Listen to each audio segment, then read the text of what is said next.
Hello, everyone, and thank you for joining us this Earth Day evening. I'm Helen Seslowski, the Events Director for Oblong Books.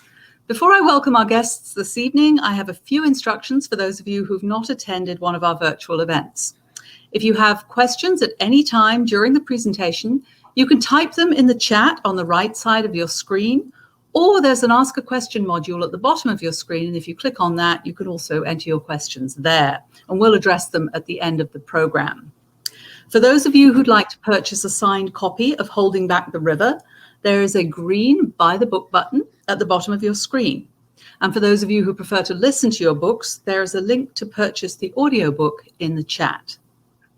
This Earth Day, we couldn't be more delighted to be hosting author Tyler Kelley for his brand new book that just came out on Tuesday, Holding Back the River, The Struggle Against Nature on America's Waterways, in which he explores how our centuries-long dream of conquering and shaping our vast network of waterways squares with the reality of an indomitable natural world. Tyler Kelley teaches journalism at the New School, and his writing has appeared in the New York Times, the Wall Street Journal, and the New Yorker, among many other publications. His projects include the documentary film Following Seas, which he co-directed with his wife, Araby Kelley. Conducting the conversation with Tyler this evening, we're pleased to welcome author and renowned ecologist Eric Sanderson, whose books include Manahatta, A Natural History of New York City, and Terra Nova, The New World After Oil, Cars, and Suburbs. Eric is a senior conservation ecologist at the Global Conservation Programs of the Wildlife Conservation Society, as well as an adjunct faculty member at Columbia University and New York University. And he has lectured at Princeton, Harvard, Oxford, and at TED. Welcome, gentlemen. Thank you for being with us this evening. I am now going to turn things over to you. Great. Thank you, Helen. And thank you, everyone, for coming tonight. Yeah, thanks so much, Helen. That was a terrific introduction. And happy Earth Day. Happy Earth Day, Tyler. Happy Earth Day to you, too. Yeah, and to everybody listening. And what a wonderful Earth Day, particularly with the announcements the president made today. So, and I think Tyler's book here, which I have in the pre version, is such a great and vivid way to think about these really knotty issues about our human relationship to nature, and particularly on the Mississippi River system, although maybe we'll talk a little bit about the Hudson as well over the next hour or so. So Tyler, I thought maybe we could start off by, maybe you could just describe to us how you got into this topic and what the genesis of this book was.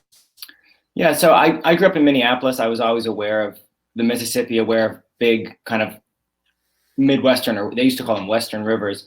But I think the real sort of light bulb over the head moment was I was on a camping trip going down, I think this was the Manahatta River, which is a tributary of the Ohio. And we would come to a lock, and it's just this massive, awesome structure.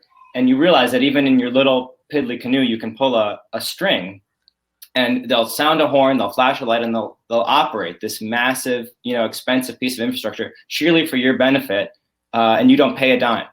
And I was just astonished that I was allowed to do that, basically. And then the next day I came to another lock, and the next day I came to another lock. And eventually I realized, the same little castle logo was on each of these locks. And this logo represented the U.S. Army Corps of Engineers, which had apparently proposed to, control and,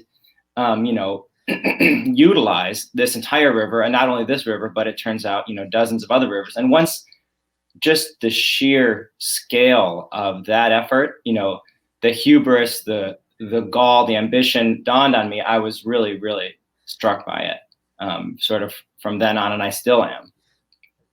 Right. And this kind of infrastructure is all around us. So maybe you can describe a little bit what is a lock for people that don't know. And why would someone build one? Yeah, the simplest way to describe it is it's a water elevator that helps a boat move up or down a dam. And so, a dam is just a wall across the river. It creates deep water on one side. And so usually for navigation, you dam a river so that the river can be deep enough for, boats, tugboats, what have you, to navigate and not hit the bottom. And then, if you build a dam to make the water deeper, you have to have a way for the boats to move from what they call a pool to another pool. So basically you turn sort of a rushing natural river into a series of still lakes. And so to move from pool to pool, lake to lake, you have to go up this water elevator. Yeah.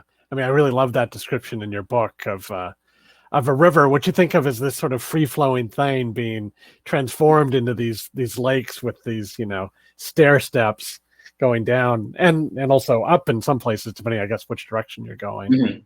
And when were these locks built? Like you read a lot about Lock 52, number 52. So the first generation of locks was, they started building them in the 1800s, but a lot of the ones that are still there now are sort of New Deal era. And they've built newer ones since then. I would say the majority of the ones on the Illinois, Mississippi are New Deal era. Missouri probably too. And so, Lock and Dam number 52 was a fascinating case for me because it was literally from 1929. Almost everything in the whole facility was from 1929. It was operated by a steam-powered crane from 1937. And so when I found out about these guys, and this was actually on another boating trip, I was with a friend and our outboard motor broke. And we were basically stranded at Lock and Dam number 53, just downriver from 52. And the lockmaster there, Randy Robertson, took us in, let us stay the night. I slept on the bench of this little tugboat. And this is in 2014. I didn't even really have any aspirations toward journalism even at that time. But I was just so struck by how primitive and ancient all of this equipment was, just poured concrete from the 20s using local river rocks, steam powered, everything. And then when I learned a little bit later that these were actually the most important locks and dams in the country in terms of traffic, shipping traffic, freight, commodities, I was really struck because they were in such bad shape, visibly crumbling metal, leaking hydraulic fluid, concrete coming off in chunks, protective railings, long ago blasted away, violating all kinds of OSHA regulations because they had no other way to do this job. And so these dams are really unique and weird. They used to be all over the place, but now they're completely gone, I think. But you have to fish on the bottom of the river with this metal pole and pull up this wooden panel. And so you stand these panels up one after another. But a human being just has to reach down with a 16-foot metal rod, hook onto this thing, and then grab it with a crane, steam-powered crane, pull the hook rod up the rest of the way. But so I was so fortunate. The lockmasters there, Luther Helland at 52 and Randy Robertson at 53, let me go out on these boats and stand at the edges of these, the deck of this thing with the crane staring into the rushing Ohio River. And I'm sure they weren't supposed to do that and probably really dangerous, but I was just so fascinated. And so one of the scenes I think is one of my favorite scenes in the book. And it's just an example of being a reporter and just hanging around for so long that you're there when something interesting happens. But I was there with them as they tried to raise the wickets on this dam. The wickets is what you call that panel. Trying to raise these panels one after another. And then I just saw them reach down and come up with nothing. Reach down and pull up a wicket, a piece of the dam, and it sort of wobbles, and then they let it go and it falls away. They reach down, try to grab another one, dangles dead in the water, crashes back down beneath the surface of the river. And so I saw their faces, I saw their expressions as the dam literally fell apart in front of us. And each time you do that, we're moving further and further into the river, and you're supported by the dam when you're on this boat. I know it's really hard to picture. You need a diagram, you need to watch a video or something, but no. And so you're moving out into the river, and the Ohio is trying to suck you around the corner of the last raised panel and throw you down that river, throw you downstream. And so I'm seeing the boats bending, I'm seeing the lines tightening. So eventually you get too far out into this river, and they just, the lockmaster, Luther Helland, said, okay, we can't do this. We're done. Call it a day. They pulled back, and, just the looks on their faces, the, calls to their bosses in Louisville trying to explain what was going on. And so to give some context, this dam, because it can't go up on this day, tugboats pushing dozens of barges, each worth $500,000 of commodities, coal, grain, jet fuel, de-icing fluid, steel, scrap metal, all of it stops. And they start to back up and down the river in both directions, So I think, there was 100 barges in each direction, 50 miles, both directions up and down the river. Right. You described sometimes people waiting a week to get through a lock, right? And that would happen, yeah. And I talked to also some of the kind of macro economists who were talking about, the calls they have to get on with, Japanese soybean importers who are expecting their shipment of soybeans, halfway around the world, trying to explain to these people that here in the middle of the United States, we've got this crumbling thing and there's nothing they can do about it. Yeah. Yeah. And these barges are huge, right? Like I was really impressed by like the number of trucks it would take to replace one barge. They're huge. I forget the numbers off the top of my head, but it's over 100, I think, semi-trucks per barge. Now, I don't know. Someone's going to find out I'm wrong. Don't quote me on that. Dozens, but yeah. No, I think that was right. I think it was over 100. I think so too. I think that's what I recall from the book. Yeah. And so that's one thing about river shipping. It's slow, so you don't ship anything that you need the next day down the river, but it's really efficient when it comes to an economy of scale. So it has the least carbon emissions per ton mile of goods moved, and it has the fewest fatalities also, because it's such an efficient way to move a humongous volume of material. So right. Although, the materials that moved are kind of marginal because they are raw materials that you don't buy off the shelf at the store, the economy as it is configured today at least cannot exist without this stuff. Right. So your book it has sort of three big sections, right? The lock, the alluvial empire, and then rivers of earth. So I think talking a little bit about Lock 52 gives us an idea of what the lock part, about the mechanics of managing a river, if you can imagine such a thing, is like. Maybe you could talk a little about the alluvial empire part, where you're thinking more about floods, and you talk to a lot of farmers in that section. A lot of farmers. Yeah. Well, so when you go to the alluvial empire, it's this massive flat area that the Mississippi has created by flooding and distributing sediment over millions of years. And so once you get below the tip of Illinois, really, all the way from the tip of Illinois to the Gulf, it's practically dead level. Fantastic farmland that's been essentially reclaimed from the Mississippi River's floodplain. It used to distribute the nutrients, and it's great soil. And so it's been levied off, which means they've built essentially earthen walls along the riverbanks, and started to farm and assume they can continue to farm all the land in this vast floodplain. And so I guess you've got to talk to farmers when you go down to the alluvial empire, because they're who it's for. They're who it's all about.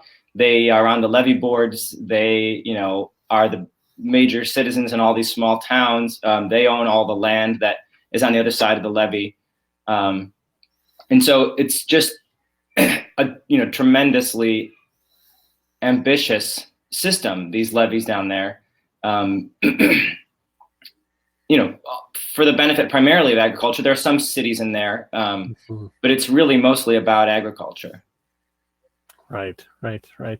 You talk a lot about something that I never really heard of, the Bird's Point, New Madrid floodway, and all the decisions that go around whether to flood the floodway or not. Right, and so this alluvial empire is protected, so to speak, with this really remarkable sort of single holistic infrastructure system called the Mississippi River and Tributaries Project. And so after this devastating flood in 1929, which blew away all these kind of small-time parochial levees, the federal government built this, sort of bulletproof, best ever, in the United States system. And so really every single drop of water from, Cairo, which is the tip of southern Illinois, to the Gulf is managed. And they know where it's going to go, when it's going to get there. And they know as the flood rises, what's going to happen when they put water here or put water there. And so the innovation of this project following the 27 flood was that you have to let some water out from between the levees. You can't just let it rise and rise and rise, between these narrow walls. Because then it's going to go out, but you won't know where. Or it's going to blow the walls away. Right. And so to reduce pressure on these narrow walls, you let the water out in a controlled way. And so I think there were supposed to be 5 different they call them spillways or floodways, kind of these sacrificial is the word I use, pieces of land where you let the river go. And the one I think that's the most interesting is the Bird's Point, and you got to say New Madrid. That's how they say it down there. Oh, sorry. Oh. There's a lot of interesting pronunciations once you get, into that area. But the Bird's Point New Madrid floodway, I think, was the most interesting because people really lived in there. And most of the other floodways, no one lives in. And so the decision to flood it, it's only happened twice, 1937 and 2011, I think was so hard politically and personally because you have to destroy people's homes. And you have to look people in the eye and tell them, I am about to destroy your home. And so the book follows in great detail the sort of play-by-play of the 2011 activation. And I think the most, the people who suffered the most was this small black village of called Pinhook, which was down in the Bird's Point Madrid floodway. They had moved up there in the 1940s from Tennessee, the founders of Pinhook, primarily a family called the Robinsons.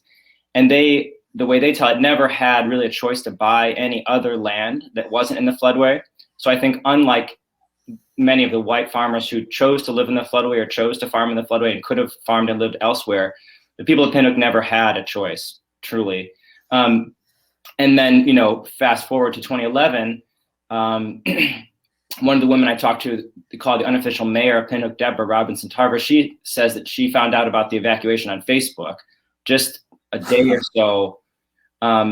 so before the water got high enough behind the levee. They hadn't blown it yet, but there's sort of still water ponding in this enclosed area.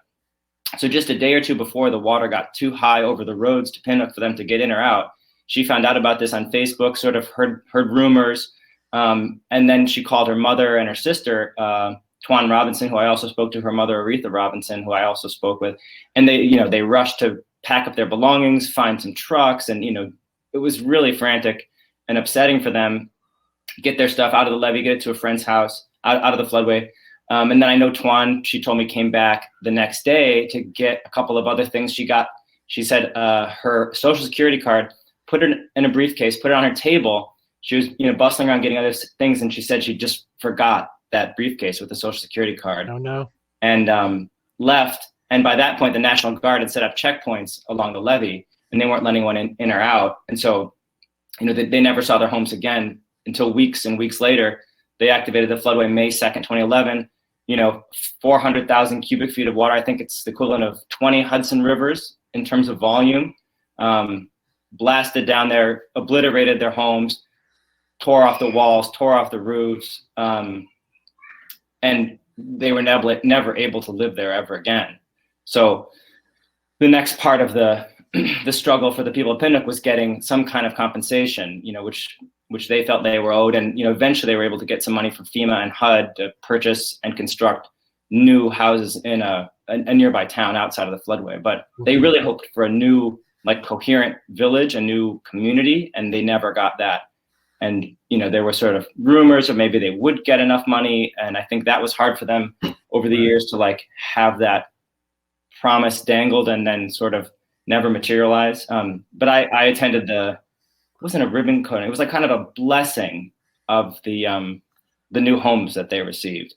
Yeah, there's a kind of striking passage in the book that talks about how, the FEMA emergency aid, which we all hear about and in some sense pay for, how and for some people it serves to increase their wealth, often for white property owners, and for poor people, particularly a lot of Black people who don't own property, it actually ends up decreasing their wealth because they lose everything and then can't come back. Yeah, I was fascinated. And that's all the work of two sociologists from University of Pittsburgh. Junia Howell, I think, is the lead author on that paper. She's the one I communicated with.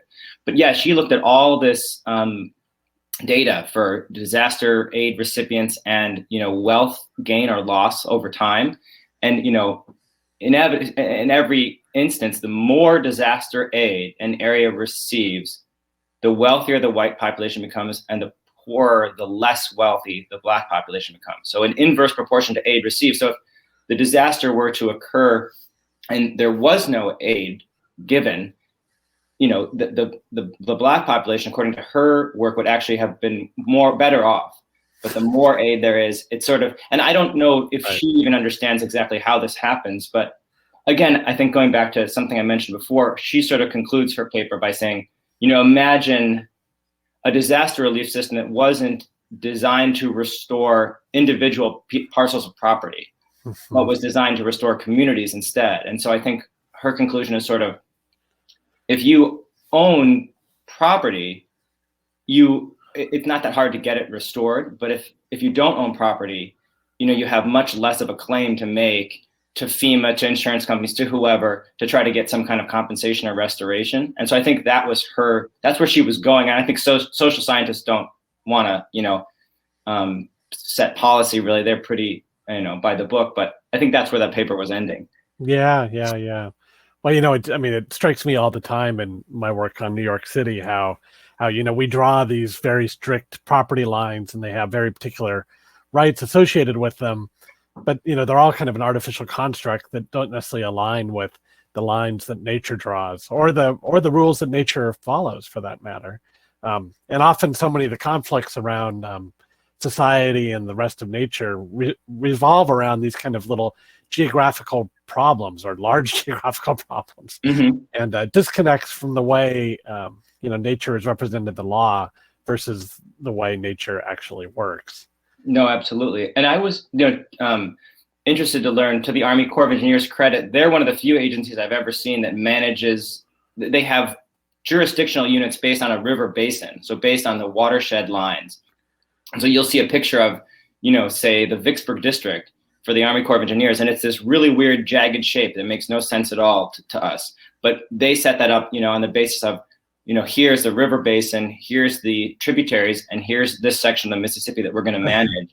Right. And I think that's a really smart way to think about river management, and I think a lot of other entities would benefit from thinking, more in terms of a basin model rather than a state model. And so the Army Corps of Engineers, because they're federal, they can they don't really care if this is in Missouri or if this is in Illinois. They're saying this is part of the basin. I can tell you what to do, and I can tell you what to do because I'm the federal government and I'm looking at this basin.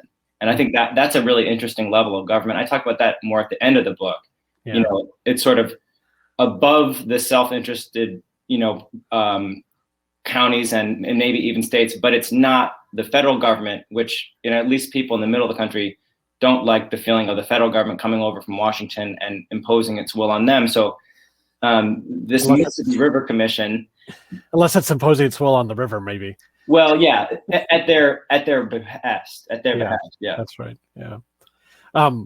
Actually, quoting from one of the Army Corps of Engineers scientists you talked to or read, I'm not sure, but there's this quote in the book that really struck me and gets into the sort of third part, the Rivers of Earth section, where this guy, what's his name, Brian Winkley, he wrote, "It must be realized that any river is a live entity and obeys natural physical laws, and when the regime of a river is altered, there will be a response by that river."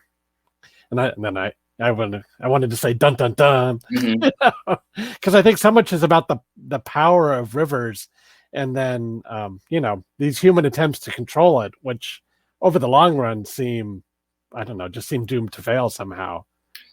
Yeah, or at least that Winkley passage, and I didn't speak with him; he's dead. That's from 1977, that passage. But I talked to sort of his the inheritor of his research, which is a guy named Ty Wamsley, who works at the same Waterways Experiment Station. It has a different name now in Vicksburg, which is sort of the Corps' like science think tank, like brain trust for understanding, everything pretty much. But so I talked to him a lot, Wamsley, and one thing that is for sure, and what that Winkley passage points to, is that as humans we think, well, as Americans, let's put it that way, we think in 4-year increments. We think in the increment of our lifetime, which is really so short, right, when compared to geology and ecological time. And so the Mississippi River will do something to the river, like, we'll dig an artificial channel to make it go straighter because we think that's a good idea. And, the day or the month of the year after you dig that artificial channel, yeah, it's going to be great. The floods are going to go down. The river's going to go fast and straighter. It looks, it looks like you totally won, but, and that's what they did in the 1930s. But the river deals on, in thousands of years, so the river will have a reaction, but it might be your grandchildren who are going to have to deal with the effect of the cause that you created in 1930. And so that's really what's happening on the Mississippi. It's chewing away at its bed upstream of where these cuts were made, and that would be sort of Memphis north, and it's depositing sediment downstream, which is sort of the northern Louisiana piece of the river. And so it's really this huge macro trend that, from the Army Corps of Engineers perspective, is completely out of control. They are sort of just now realizing what's happened, and I think for a long time they didn't really know, and I think they still don't know what they can do about it. But it's essentially, it's working to the detriment of what they've been doing on the river, since 27, right? And so they have this sort of massive problem that's moving very slowly, but sort of very, inexorably. And so now they have to figure it out, right? Right. The river wants to be free. Right. Yeah. I mean, think of rivers, we think of them as water often, right? But an equally important part, and maybe even a more mysterious part, is the sedimentation patterns of rivers and the way they're moving the silt. Like you spoke of the alluvial soils that people are growing crops on. But there's also the part, I don't know, I tend to think in the third part of your book where you're talking about the rivers wanting to jump its banks down in the southern part, like in the Louisiana Delta, and turn, and how it has done that in the past, and how we're struggling to keep it where it is now, because that's what we've decided it should do. Yeah, so there's this famous sort of battle at this place called the Old River Control Structure, which is where the Atchafalaya branches off the Mississippi, and it's what's called the distributary, which means it pulls water off of the master stream and runs on a different course further west in some parishes to the west of New Orleans.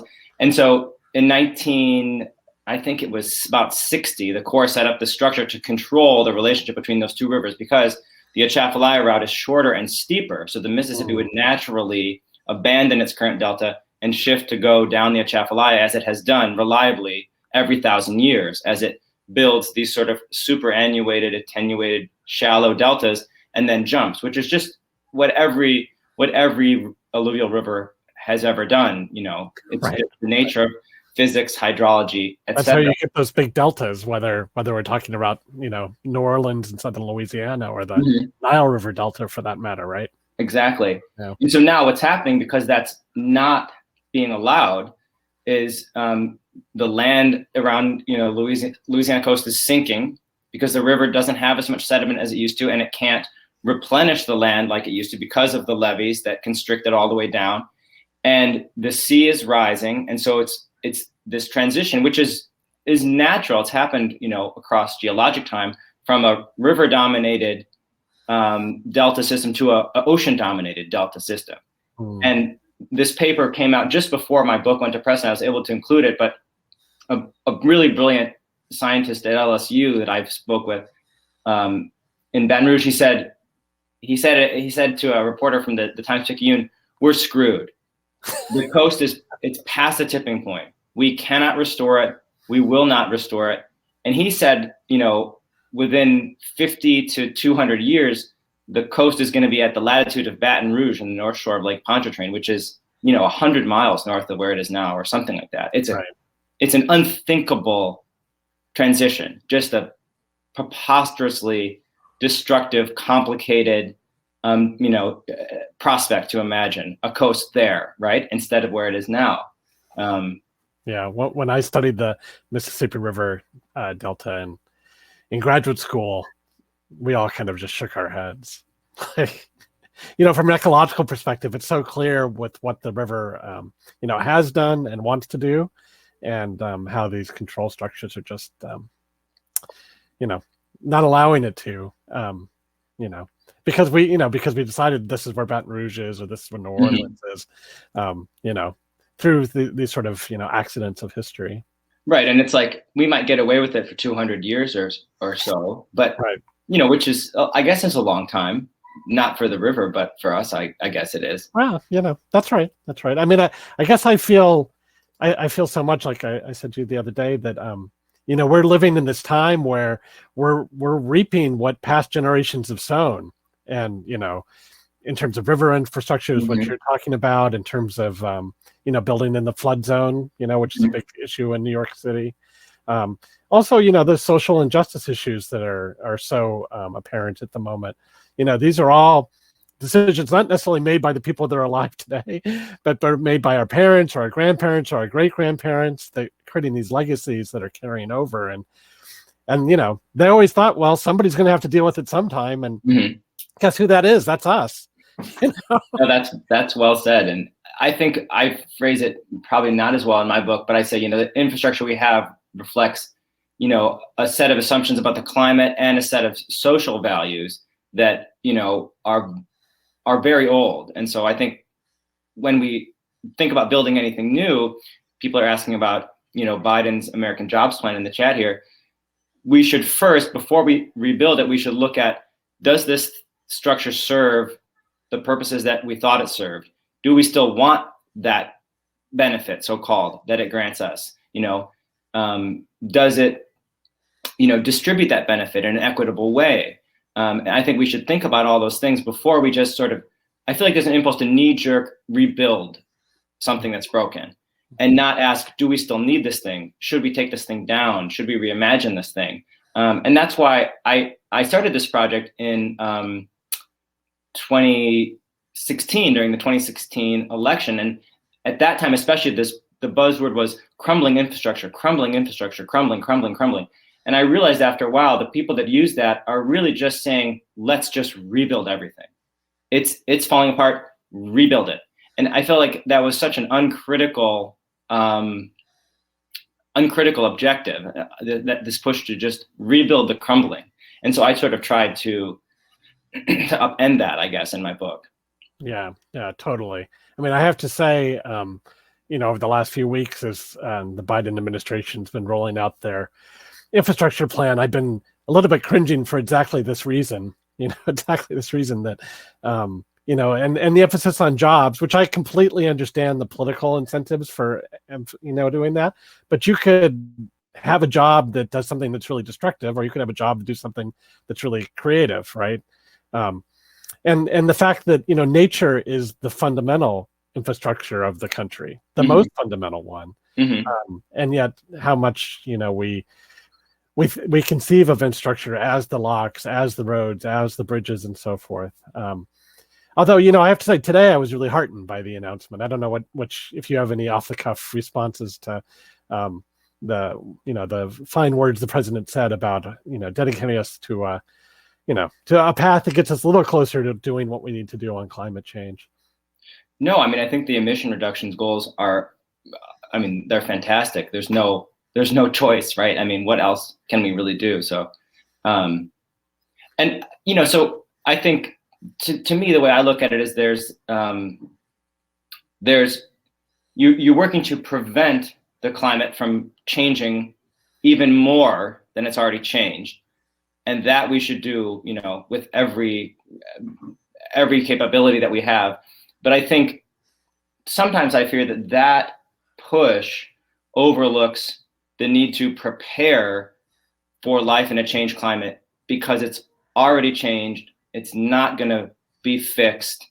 It's going to get worse.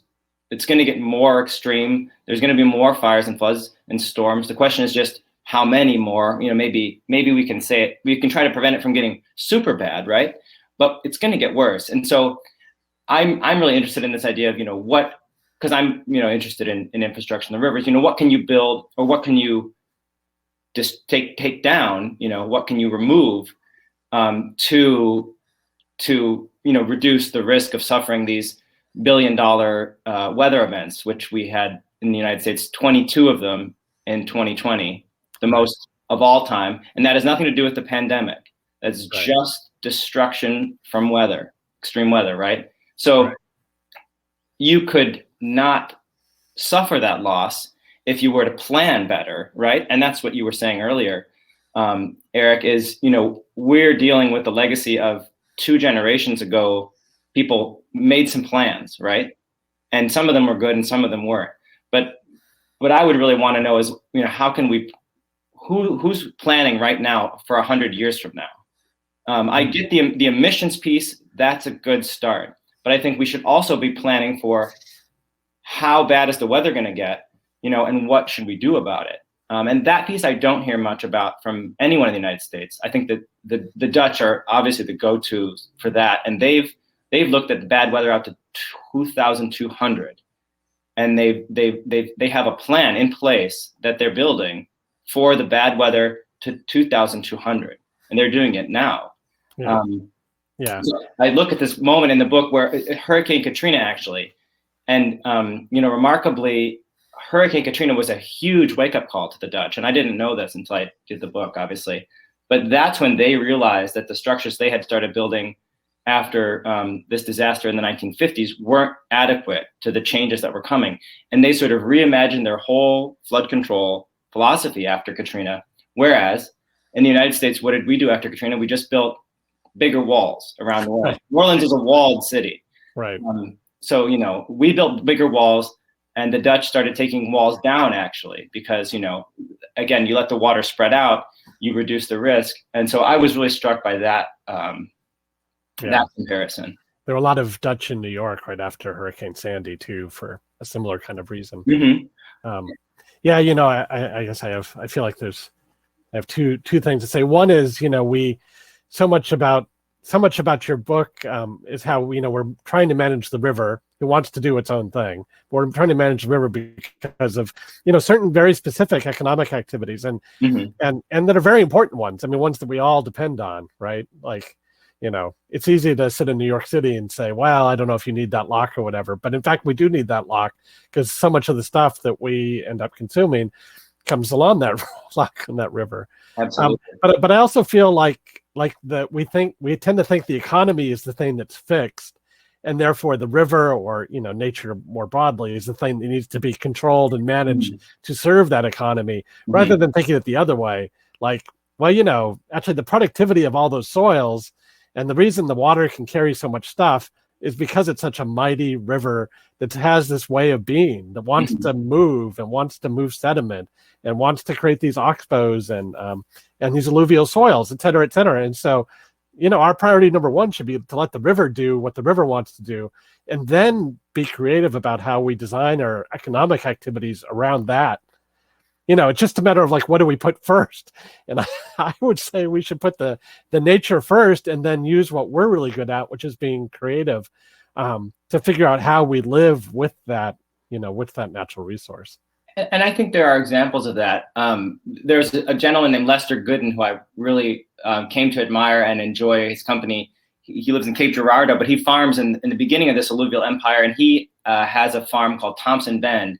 And it's on one of these oxbows, and there was a levee there back in the 50s or something. It breached, and when a levee breaches, the force of the river is focused into this nozzle-like opening, and so it blasts through. It rips up trees, obliterates houses, deposits sand dunes that look like the Sahara Desert. So this happened to his farm on Thompson Bend, and he and the other people who farmed there decided, okay, we're not going to rebuild the levee. We can't afford it. It's going to fail again. So, let's plant trees. And so Lester and his partners planted cottonwoods because they grow fast, ash because it's strong, and pecans to get a little bit of income out of the woods. And they gave up 80 acres of farmland, which if you've ever met a farmer is a really hard thing for a farmer to do. And forever, the land is trees now. You can never grow on it again. So they gave up land, planted trees. And so what happens now to this farm is when the river gets high, say in April, right now, it floods. And the alluvium is dropped on there, just like it always was. But because they have the trees to block the river's force, it stays in its channel going around the outside of the bend, and it just sort of washes across this land because the trees break up the force of the river. And then when the water recedes, maybe in May or June, they can plant soybeans on this land. Soybeans have a shorter growing season. And so they can still get, and this is farmer speak, they say 60 bushels of soybeans on an acre, which apparently is good. And that's what farmers want, right? Right. You're trying to convince a farmer, you have to say, you can still get 60 bushels of soybeans per acre on this land that is flooding, is floodable. so, you know, this notion that farming and flooding can coexist and they aren't, you know, at complete loggerheads, I think is a fascinating idea, and it's really not being implemented almost anywhere. Yeah.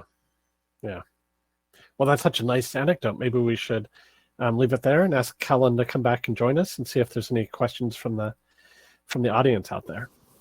Yeah, that was great. So we do have a few. We've covered, I think, the question, unless you want to get into it more deeply, Jim Genuine's question about how does the book relate to Biden's proposed infrastructure bill.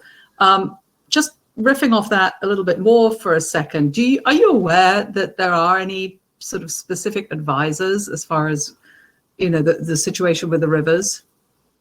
I'm not aware. To me, I mean, the American Jobs Plan it's just a fact sheet on a website. You know, it's not a bill. It's not a law. Congress has had nothing to do with it so far. So I know, you know, I'm in the media myself, and you like to jump all over whatever comes out and make a big deal out of it. But it's really too early to say much about that plan. Yeah. If he were to, I mean, maybe there is a river czar. I don't know, but it just seems like it's going to change so much before it were ever to become a law that yeah, I don't know.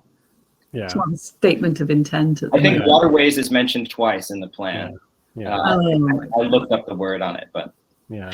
Another question from Jim here is, what was the number one most surprising thing you learned about rivers while you were writing the book? It's a good question. You know, probably the thing we talked about earlier in terms of how gigantic the movements of rivers are. And so another example of this that I could talk about is they built these dams on the Missouri River in the 1950s, and they built 6 humongous dams way up, and we're talking about Montana, you know, North Dakota. And the Missouri, because it drains this arid western land, was supplying, I forget, 60% of the Mississippi sediment. And so when they built these dams and trapped all this water, the dams immediately started filling up with sediment, you know, in addition to water. And consequently, a lot less sediment started going down to the Gulf Coast and to the Atchafalaya. And so there's this exact sort of one-to-one relationship between lack of sediment in Louisiana, where people desperately need sediment to, you know, sustain their way of life, so their homes don't go underwater, and inversely, all these problems that you've got up in Nebraska and South Dakota, because you have this lake that is literally filling with dirt. You know, so they have a lake that's 30% smaller than it was when it was first dammed in 1955, and it's a pretty small reservoir for Army Corps standards. It's small. You can't see it, you know, across it, but and so because this, you know, it really looks like a delta. The sediment is filling in the headwaters of this lake. It's raising the water table, and so all these farmland has been turned to swamp. The farmers sue the Corps. The Corps buys out the farmers. Congress appropriates money to move a town. You know, the Santee Sioux Nation is thinking about how they can get compensation for 1,000 acres of their land that had been lost. The government's on the hook to raise Nebraska Highway 12 in 2 places. So they're spending, you know, I forget what the last estimate is, you know, tens, maybe $100 million. And this is they're paying to mitigate the effects of a bad decision that's only going to get worse, and they're only going to pay more. And the real tragedy is that Louisiana would beg for that sediment. They would love that sediment. You know, Louisiana is spending $1 billion on a project to put sediment from the river onto their land. And here, the Corps is spending money because they're screwing up people's lives because there's all this sediment, you know, in the wrong place. And the fact that these 2 locations are 1,000 miles apart, maybe more by river, you know, it's just sort of amazing to me, the scale at which the river operates, I guess. Yeah. Thank you for that question. Susan Shapiro asks, how did your fascination with waterways begin? What was your initial spark? What made you want to study rivers and waterways? Well, I don't know. I think sort of the story of the camping trip. I I will tell another story. When just out of high school, ex-girlfriend of mine drowned in the Mississippi River, and she and a friend of hers had hopped on these pieces of styrofoam, and I think they were just like, kids not thinking very much about what they were doing. It was in St. Paul in Minnesota. They floated for a little bit, and then I guess their styrofoam hit a barge and flipped. The other girl was able to grab a hold of something and get out of the water. And my friend, Annie Nelson, drowned. And, I don't know if at the time I didn't think of it as a river story. I thought of it as the story of how my friend died. That made me really sad. But I don't think I had thought at all about the power of a river until that point. And fairly recently, I was doing something for this book, and I was standing on a bridge looking down, pretty sure at the spot where that happened. It was interesting because, now I see, okay, there's a barge. I've ridden on barges. There's a levee. I've walked levees before, and it all made a lot of sense to me from this vantage point. But at the time, it was just sort of this terrible thing that had happened and made no sense. There's so much about that, right? So many things that seem like, these terrible acts of God, but in fact, they're not really. They're just the way nature works. And then what do we do as human beings? Do we make good decisions or bad decisions? Right. Sorry about your friend, though. Yeah, I was going to say, very, very sorry about your friend. If you've got a question for Tyler or Eric, please put it in the chat. I'd like to hear from both of you about what are your views about these proposed tidal barriers that are being discussed for, the Hudson Bay and how do you feel? I mean, that's another instance of man interfering with nature. How do you feel that those kinds of safeguards for Lower Manhattan are going to affect the river? Yeah, that's a terrible idea. Those things, as much as I hated Trump, the one thing I applauded him for was killing the Army Corps' kind of crazy plans, just crazy studies to build a tidal gate from Sandy Hook across to the Rockaways. It would just be a complete ecological disaster, not to mention a huge disaster for shipping and navigation and things. And the history of those things working for a long period of time and knowing how big to build them is also really terrible. I mean, it's just in my view, just a huge boondoggle, the kind of money. I grew up in the San Francisco Bay Area, and there was a proposal. This was, when I was a little kid, but there was a proposal to fill in the bay to make more real estate. I know, and thank God people beat it back. But it just got. I mean, there is a strain in society that just thinks we can be gods, that we're just so arrogant and has such a level of hubris that it's just completely appalling. We just need to be so humble and so accepting of this wonderful planet we live in, here on Earth Day, and let the planet do what the planet wants to do, and then figure out how we can live with it instead of trying to fight against it all the time. Absolutely. I would point out though that the planet is fully intending on bringing a storm larger than Sandy straight into New York Harbor. And I think we've built almost nothing to protect ourselves. So I think it is worth remembering also that Sandy could happen again this October, and it will be worse, So I think it's a good question to say, if we don't want that to happen again, which I'd assume most people don't, we should do something differently. So if it's not the Dutch style barrier, we have to move out of a lot of places. Cuomo bought out, the state bought out a very small neighborhood in Staten Island, Oakwood Beach. It was probably 20 homes, I mean, it's a good idea, and they were really vulnerable homes, and now it's a bunch of Phragmites. But, we've got to do something, don't we? Because I don't think anyone liked the outcome of Sandy. So either we've got to retreat or we have to build a wall somewhere. I see no other. Yeah, we have to retreat. That's what we have to do. Yeah. And I will say, one thing that's different from us, from the Dutch. The Dutch, they live in a delta. Their entire country's in a delta. They really have nowhere to go except for Germany, right? Right. We live in the United States.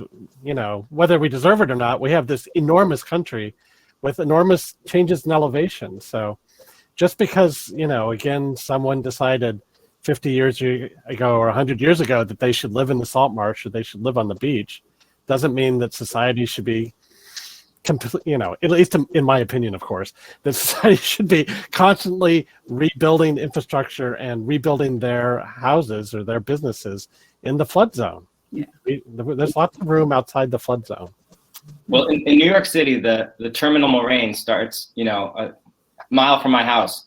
Prospect Park, Park Slope, Sunset Park, Greenwood Cemetery, that's the high ground. So maybe we should convert those cemeteries into, 20 residential buildings, because that's affordable housing. Well, and also I think, Tyler, it goes to what you were saying before, that we manage in these geographies, but New York City alone cannot solve climate change, but New York City in the context of a country can adapt, right? Mm-hmm. So it's not, and I know sometimes I get in trouble for saying this, but for every month, or this is before the pandemic, but every month 1,000 or 2,000 people would want to move to New York City.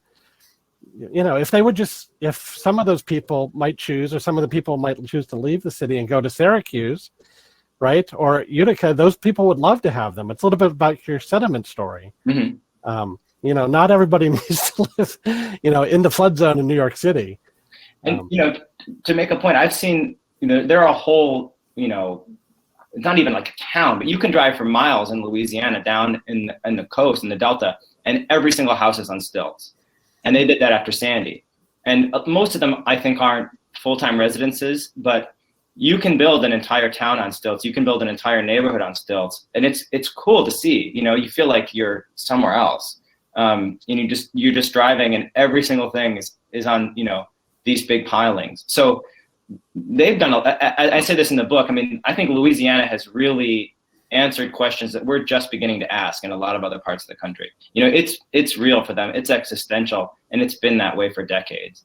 So, I think we have a lot to learn from them, because they've already retreated from the places they can't defend. And they've already said, we're making a last stand here, we're building the wall, right here, we're gonna try to defend this, but we gotta give up on that. Or else put everyone over there on stilts. And so I think it's really interesting to drive around on the coast there and just see what life is like. Mm-hmm. Mm-hmm. You see a lot of houses on stilts in Asia as well, in sort of typhoon-prone coastal areas. That's a very, very common sight. Mike and Tiff ask, what was the most interesting person or group that you met, that you ran into while you were researching the book? The most interesting person or group. Let me run back over it in my head.